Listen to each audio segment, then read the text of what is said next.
कहानी गोल्ड के सभी सुनने वालों को मेरा प्यार भरा नमस्कार। आइए दोस्तों सुनते हैं वंदना यादव जी की लिखी कहानी सुगली। दोस्तों, साहित्यकार, मोटिवेशनल स्पीकर, एंकर और समाज सेविका वंदना यादव जी अनेक वर्षों तक शिक्षण से जुड़ी रहने के बाद अब पूर्णतः लेखन और सामाजिक कार्यों के प्रति समर्पित हैं। तो आइए सुनते हैं। जो काम आसान लगता है वही सबसे कठिन होता है। इस बात ने दोनों बच्चों को सोच में डाल दिया। आमतौर पर वे बातों को समझ पाते हैं। शहरी माहौल में जिस तरह की बातें की जाती हैं वे उनकी समझ में आ जाती है, मगर जब से दादी माँ आई हैं उनके जीवन में सब कुछ गड़मड़ हो गया है। दादी के मामले में उन्हें शब्द तो समझ आ जाते हैं, मगर बातों की गहराई नापना उनके लिए टेढ़ी खीर साबित हो रहा है। आज भी कुछ ऐसा ही हुआ। बात शुरू हुई थी सुगली के बारे में, मगर न जाने बढ़ती हुई कहां से कहां तक पहुंच गई। निर्जा अपनी शादी के बाद पति के साथ दिल्ली आकर रहने लगी थी। दोनों बच्चों के जन्म यहीं हुए। वह अपने पति से राजस्थानी में बात करती है। बच्चे आज के दौर की प्रचलित भाषा यानी अंग्रेजी मिश्रित हिंदी बोलते हैं। दोनों को राजस्थानी समझ आ जाती है, लेकिन बोलना उनके बूते के बाहर की बात है। यह बात परिवार के साथ साथ सुगली भी समझती है। सुगली ने वर्षों की मेहनत से घर को निर्जा भाभी के अनुसार चलाना सीख लिया है। कभी कभार उसके काम से खुश होकर निर्जा भाभी उसे "तू तो मेरी परछाई है" कहकर शाबाशी दे दिया करती हैं। बच्चों को ठीक से याद भी नहीं है कि सुगली उनके जीवन का हिस्सा कब से है। दोनों जब बड़े हो रहे थे तब से उसको अपने घर में देखते आए हैं। हर दिन के घरेलू काम हो या पर्व त्योहार के अवसर हो, सुगली पूरे मन से इस परिवार के लिए काम करती है। उस दिन सर्दियों की दोपहर में पूरा परिवार धूप सेक रहा था। उसी समय गली से सब्जी वाले की आवाज आई। निर्जा ने सब्जियों के साथ ताजा ताजा मूली भी खरीद ली। धो छिलकर सुगली ने मूली के बीच में लंबाई में चीरा लगाया और चाट मसाला छिड़क कर ऊपर से नींबू निचोड़ दिया। घर के बड़े से लेकर छोटे तक ने 2 या 2 से अधिक मूलियों का स्वाद तो जरूर लिया ही था। इस सब में बालकनी के जिस हिस्से में बैठकर सुगली परिवार को स्वाद परोस रही थी वहां गंदगी फैल गई।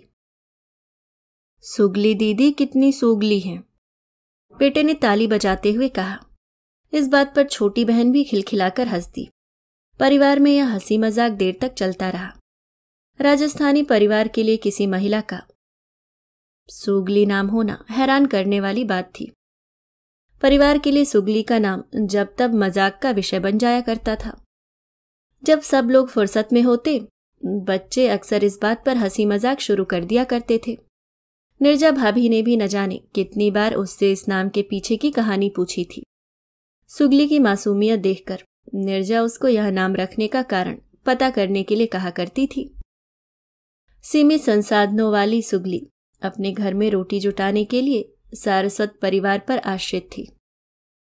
गिनती की छुट्टियों वाली नौकरी में अपने नाम का इतिहास जानने की जद्दोजहद करना उसके लिए संभव नहीं था। गांव जाकर मां से क्या पूछती, उसका नाम गंदगी को संबोधित करते शब्द पर क्यों रखा है। जब जब निर्जा भाभी के परिवार में इस बारे में बात हुई, उसने इस विषय में सोचा जरूर, मगर लंबे समय तक यह विचार उसके जहन में रुका नहीं। इस सब के पीछे बहुत से कारण थे। माँ को कहाँ पता होगा। खुद मेरा बेटा हुआ था तब मैं भी तो अपनी मर्जी से अपने बेटे का नाम नहीं रख पाई थी। आज से 20 साल पहले मेरी इच्छा भी तो नहीं मानी गई थी। अपने हालात के बारे में याद करते हुए एक फीकी सी हंसी उसके होठों पर आकर बैठ गई। तब क्या 38-40 बरस पहले उसकी माँ की मर्जी चल सकती थी? यहां तक के सोच विचार के बाद वह अक्सर हंस देती है। इस हंसी में दुख नहीं होता, न ही कम तरीका एहसास होता है। हाँ, कुछ मजबूरी सी जरूर झलकती है और कभी कभी यह हंसी बच्चों को बेवजह सी लगती है। अब कौन सी हमारी जन्मपत्री बननी है जिसके लिए नाम और नाम का अर्थ ढूंढेंगे, कहकर वह बात को टाल देती है। सारस्वत परिवार के सदस्यों की नींद ठीक से खुली भी नहीं होती। जब घर में वह कदम रखती है। दिन की पहली डोरबेल बजने की आवाज सुनते ही सब समझ जाते हैं कि बाहर कौन है। दरवाजे की घंटी से उसके आने की खबर घर के सभी सदस्यों तक पहुंच जाती है। उसके आते ही घर भर की जिम्मेदारी से दबी जा रही निर्जा को रसोई की भागदौड़ से थोड़ी राहत मिल जाती है। वह बच्चों को तैयार करने, टिफिन पैक करने में लग जाती है। भाभी, हमारा छोरा घर के बाहर ज्यादा रहने लगा है, जब तक वह अपनी परेशानी निर्जा से कहती। अधिकतर समय वह अपने बेटे को प्यार करने वाली माँ ही होती, मगर कभी कभार ऐसा नहीं होता था। यहां बच्चों को चहकता देखती तब उसके मन के घाव हरे हो जाया करते थे। भाभी, जाने हमार छोरा किस मिट्टी का बना है, उसे हमारे साथ बैठना तनिक भी नहीं सुहाता, एक दिन उसने दुखी मन से कहा। इतना कहकर वह कुछ देर चुपचाप बैठी रही, फिर अचानक रोने लगी। ऐसे मौकों पर निर्जा चुप रहकर उसकी बातें सुनती है। वर्षों के संग साथ से वह सुगली को इतना तो समझ ही गई है कि अपने बेटे की जितनी बुराई वह करना चाहती है जी भरकर कर लेती है, मगर किसी और का कहा एक शब्द भी उससे बर्दाश्त नहीं होता। तुम मुझसे कुछ कहती क्यों नहीं? एक बार निर्जा ने कहा था। मेरे सामने तो एकदम शांत रहता है, कोई बदमाशी नहीं, गाली गलौच नहीं, किसी से लड़ाई झगड़ा नहीं। किस बात पर टोकूं उसको? मेरे से बात करते हुए तो उसकी जीभ तालू से चिपक जाती है। दुनिया बुराई करती है मेरे छोरे की। वो कलेक्टर तो बन नहीं गया जो उससे चिढ़ते लोग झूठ बोलते होंगे। कुछ तो सच भी होगा ना भाभी, उसने रुंधे गले से कहा। हम तो उसकी पढ़ाई का खर्चा उठा सकते थे जो उठा रहे हैं, रुपए पैसे की मदद कर सकते हैं, बाकी तो तुझे ही देखना है। अगर वो तेरा कहना नहीं मानता है तो अपने साथ लेकर आ उसे, हम समझाते हैं। सुगली अपने बेटे के साथ हाजिर थी। निर्जा और उसके पति ने सुगली के बेटे को जितना समझा सकते थे समझाया। किशोर उम्र कब किसी की सुनती है, मगर मां के लिहाज में बेटा चुप रहा। अगली बार जब फिर से मां का मन दुखा और वह रोई, तब निर्जा ने उसे बेटे को बुला लाने को कहा। इस बार निर्जा ने सुगली के बेटे को खूब लानतें भेजी, उसे अपनी मां की जिम्मेदारी उठाने को, उसका ध्यान रखने को कहा। निर्जा की कही अंतिम बात बेटे के मन में फांस सी चुभ गई। हम तुम्हारे घर तो चोरी नहीं कर रहे हैं, मेरे बाप को बीच में लाने का क्या मतलब है? लड़का दहाड़ा। देर से चुपचाप बैठे लड़के में बाप के नाम पर अचानक जैसे विस्फोट हो गया था। मां अपने बेटे को समझाती रही। निर्जा भाभी द्वारा पति के ऑफिस में नौकरी देने वाले ऑफर का लालच भी दिया, मगर किशोर उम्र पार करने की ओर बढ़ रहा बेटा किसी की बात सुनने को तैयार नहीं था। लड़का चला गया और उसी दिन से सुगली का व्यवहार भी बदल गया। मां के कलेजे का टुकड़ा है, जितना कहना सुनना है वह खुद करेगी, पर किसी और का। मां के कलेजे का टुकड़ा है, जितना कहना सुनना है वह खुद करेगी, पर किसी और का कहा एक शब्द उसे बर्दाश्त नहीं, निर्जा अक्सर कहती। नहीं भाभी, वो मेरा कलेजा है, पर आपसे बदतमीजी करना भी मुझे बर्दाश्त नहीं होगा।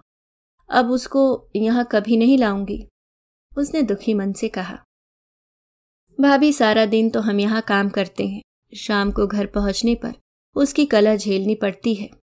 कभी किसी की छोरी से छेड़खानी करने की शिकायत मिलती है तो कभी कुछ और। पहले तो वो मोहल्ले के छोरों का लीडर ही बना हुआ था, पर अब अलग से रंग ढंग है, वह बता रही थी। सुगली जब अपना दुखड़ा सुनाती है, निर्जा खुद को मानसिक रूप से कहीं और व्यस्त कर लेती है। न वह सुगली का दुख जानेगी न परेशानी होगी।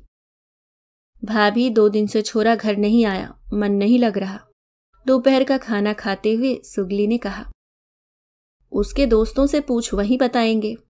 निर्जा के पास सुगली की परेशानी का यही इलाज होता है। शाम होते होते सुगली के फोन पर अलग अलग नंबरों से फोन आने लगे। एक अनजान नंबर से आया फोन उसने उठा ही लिया। पुलिस के नाम ने ही उसको चौंका दिया। निर्जा स्वयं उसके साथ पुलिस स्टेशन गई। सुगली के बेटे की तलाश में पुलिस जगह जगह छापे मार रही थी। जल्दी ही वह गिरफ्त में आ गया। समाचारों में सब और उसके चर्चे थे। अपने दोस्त के साथ घर लौटती जिस युवती के गैंग रेप और मर्डर ने देश को दहला दिया था। उसके सभी आरोपी पकड़ लिए गए थे। सुगली की हालत खराब थी। बेटे की इस हरकत से उसकी ममता मर गई। अपने घर में जो संताप उसने झेला। पति के बड़े भाई को कितना मान सम्मान दिया था, मगर उसी भाई ने सारी सीमाएं तोड़ दी थी। जिस बेटे को अच्छे संस्कार देने के लिए उसने अपनी इच्छा से वनवास लिया, उसी ने स्त्री शरीर की इज्जत नहीं की, बल्कि वो तो अपने ताऊ से भी आगे निकल गया। उस रात सुगली खून के आंसू रोई। न कुछ खाया न पिया, बस रोती रही। खूब रोई, खूब रोई। उसने खुद को भी कसूरवार ठहराया। हालात पर रोने की जगह उसने दोषी का दोष समझा और आखिर में अपने जीवित बेटे का श्राद्ध कर दिया। अपने बेटे से नफरत हो गई थी उसे। जितना वह बेटे से दूरी बनाना चाहती थी, अड़ोस पड़ोस और पहचान के लोग उतना ही ज्यादा बेटे का जिक्र करते। कितने ही लोगों ने उससे रिश्ता खत्म कर लिया था। निर्जा भाभी के घर से जाकर वह शाम के समय फल बेचने का ठेला लगाया करती थी। इस घटना के बाद से उसके ग्राहक टूट गए। उसकी पहचान सिर्फ बलात्कारी की मां हो गई थी। सभी ने उससे दूरियां बना ली। वह अपने आप को कटघरे में खड़ा करती, सवाल करती, बार बार पूछती कि सारे हिसाब औरत की देह पर ही क्यों होते हैं। महाभारत के युद्ध का जिम्मेदार द्रौपदी को बनाने वाला समाज आज एक मां के पीछे पड़ा है। बाप की गलती कोई नहीं मानता। मां पर तलवारें तान दी गई हैं। वह सोचती रही कि आखिर में कसूरवार वह कैसे हो गई। सुगली नियम से सुबह सुबह सारस्वत परिवार के घर पहुंच जाती। दोपहर तक काम करवाकर वह अपने दूसरे काम पर लग जाती थी। कभी कभार अधिक काम होने पर निर्जा उसको ज्यादा देर तक रोक लेती थी। ठेले के ग्राहक टूटने से उसका काम बंद हो गया। उसके सभी काम छूट गए। ठेले से होने वाली आमदनी बंद हो गई थी। सुगली को परेशान देखकर निर्जा ने फुल टाइम के लिए उसको अपने घर काम पर रख लिया। कुछ दिन वह उदास रही, फिर समय की छड़ी ने उसका जीवन भी बदल दिया। निर्जा भाभी से उसे परिवार जैसा सम्मान मिलने लगा। अपना घर उसको शायद ही याद आता था, लेकिन झोपड़ी पर कब्जा बनाए रखने के लिए वह रात अपनी बस्ती में चली जाया करती है। भाभी, आस पड़ोस से दीमक की शिकायत आ रही है। अपना घर भी देख लें, कहीं दीमक सब कुछ चुपके से चट कर जाए और हम देखते ही रह जाएं। एक दिन दोपहर का काम खत्म करने के बाद सुगली ने स्टोर की ओर संकेत करते हुए कहा, कल देखते हैं। निर्जा ने उसको टाल दिया। तो फिर हम गमले सुधार रहे हैं। कहती हुई वह पौधों की गुड़ाई में लग गई। असली बात यह है कि सुगली से खाली बैठा नहीं जाता। दोपहर के समय जब निर्जा आराम कर रही होती है, कोई न कोई काम वह अपने लिए ढूंढ ही लेती है। आज फिर सुगली दीदी ने सब सुगला कर दिया। बालकनी में गमलों की कुड़ाई करते समय फर्श पर फैली मिट्टी देखकर निर्जा के बेटे ने कहा, बोलने से पहले सोचा करो, और भाषा समझे बिना बोलना तो सबसे बड़ी गलती है। दादी माँ की आवाज से वह चौंक गया। दादी माँ, सुगली तो गंदगी होती है ना? इसका मतलब दीदी गंदी है, गंदगी फैलाती हैं। अंग्रेजी मीडियम स्कूल में पढ़ने वाले बच्चों ने कहा। जितना हम जानते हैं जानकारी उतनी ही नहीं होती। जानकारी की सीमा असीमित है। किसी विषय के बारे में हम जितना जानते हैं उससे ज्यादा वह अनजाना रह जाता है। इन दिनों बच्चों को दादी की कही बातें कम समझ आती हैं। अब इसमें जानकारी कहाँ से आ गई? दादी की टोका टाकी से चिढ़कर बेटे ने कहा। हम तो शब्दकोश के जमाने के हैं, उसमें भी सारे शब्द नहीं मिलते थे। तुम्हारे गूगल में तो सब मिल जाता है, फिर भी तुम नहीं खोजते। दादी ने फिर टोक दिया। दादी की झिड़की से बेटे का मुंह बन गया। जिसे तुम सुगली कहते हो वो सुगली है। बड़ी ऊ की मात्रा से जो गंदगी का पर्याय बन जाती है, वहीं छोटे ऊ की मात्रा लगते ही सुंदरतम स्त्री यानी सुगली हो जाती है। सुंदर वही होता है जो सुंदरता फैलाता है। इस नई जानकारी से बच्चे हैरान थे। मैंने कहा था ना कि जब तक मेहनत नहीं करोगे तब तक सब आसान लगेगा, पर बिना मेहनत किए तुम बिना आत्मा के शरीर जैसे रहोगे। हर अनजान चीज के बारे में जानकारी जुटाना सीखो। बच्चों को इस बार भी शायद ही कुछ समझ आया, मगर जिसे समझना था वह समझ गई। उसका गांव जाने का चक्कर बच गया था। सुगली की अपनी माँ से सवाल करने की परेशानी खत्म हो गई थी। सबसे बड़ी बात थी कि आज उसे अपने आप से प्यार सा होने लगा था। जिस नाम ने उसे परेशानी में डाल रखा था, आज उसी नाम ने उसे बहुत सारी खुशी दे दी थी। दिन भर काम करते हुए उसके हाथों में जोश सा बना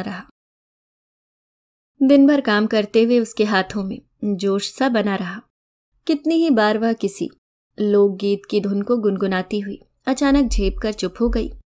कुछ भी नहीं बदला था, इसके बावजूद सुगली के लिए न जाने क्या बदल गया था। मुस्कान उसके चेहरे पर फैल गई थी। उस दिन काम खत्म करने के बाद सुगली देर शाम अपने घर गई। यह सुबह बच्चों के स्कूल जाने की तैयारी का समय था।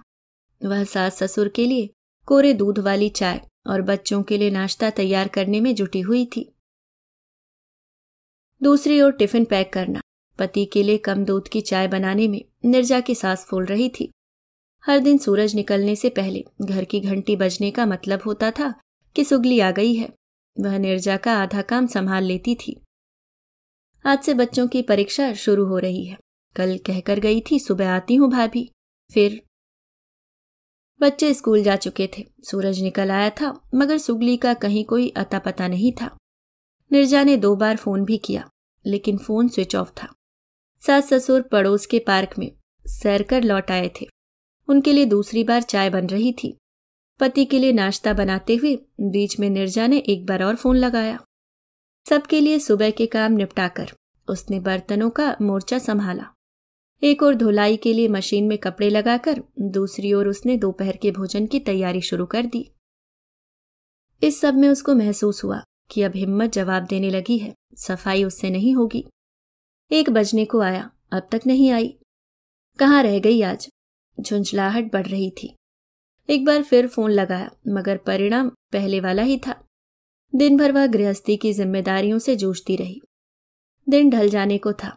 पति के दफ्तर से आते ही वह ट्रे में चाय के कप के साथ हाजिर थी। थकान से पार पाने के लिए उसने अपने लिए भी चाय बना ली।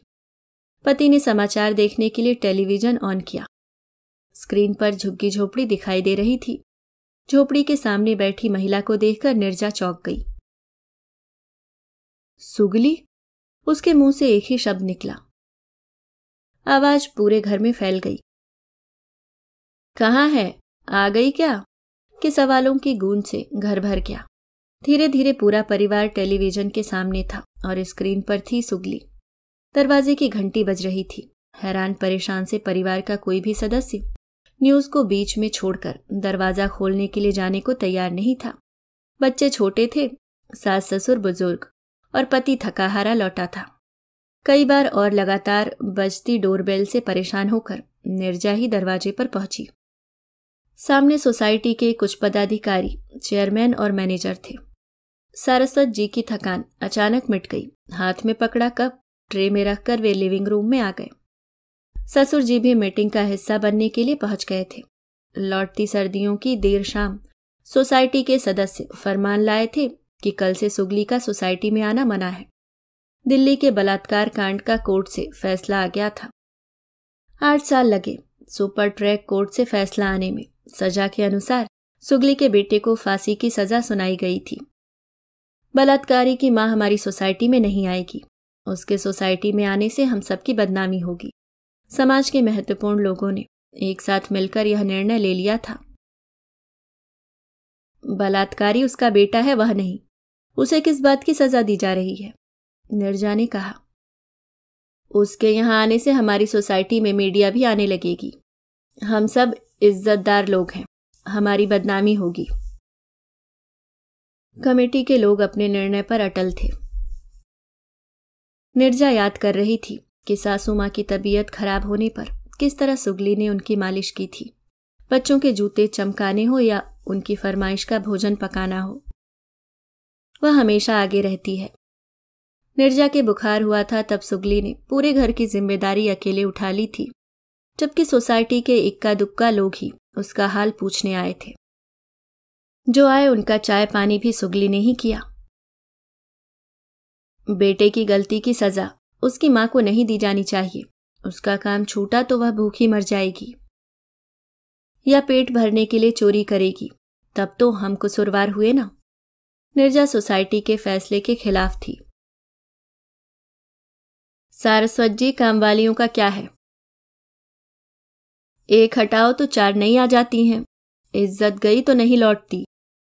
भाभी जी को दूसरी कामवाली मिल जाएगी।